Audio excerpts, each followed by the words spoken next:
ఎట్లా పోతాము? పాలకుర్తిని వదిలిపెట్టి పోతున్నాను, నేను పాలకుర్తిని వదిలిపెట్టి పోను బిడ్డ, నిన్ను అంతేదో చూసే పోతా. కావాలని పదే పదే మా నాయకుల పైన గాని మా పైన గాని మీరు ఏదో చేస్తాము, మీ అంతు చూస్తాం, మీ సంగతి చూస్తాం అని అంటున్నారు.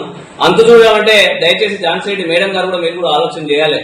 మీరు గుడ్డ దగ్గర పాలకుర్తి టెంపుల్కి వచ్చి 50 లక్షల రూపాయలు టెంపుల్కి ఇస్తా అన్నారు, ఆ రోజు 20 లక్షల రూపాయలు ఇస్తా అన్నారు.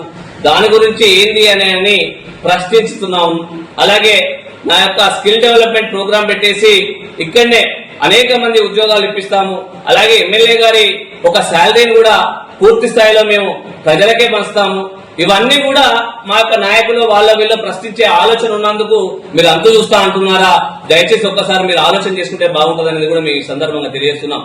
అంతు చూడడం అంటే ఖబర్దార్, మీరు పాలకుర్తిలో మిమ్మల్ని ఏమైనా చేయడానికి సిద్ధంగా ఉన్నాం.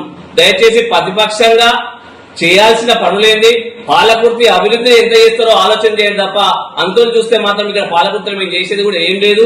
దయచేసి మీరు ఏమైనా చేయదలుచుకుంటే పాలకుర్తి ప్రజలకు ఏం చేస్తారు, ఈ నియోజకవర్గానికి ఏం చేస్తారు, డెవలప్మెంట్ ఏం చేస్తారో చెప్పండి తప్ప మమ్మల్ని వ్యక్తిగతంగా టార్గెట్ చేసి ఏదో కేసులు పెడతాం అది చేస్తాం అనేది కూడా మీ యొక్క అవివేకం.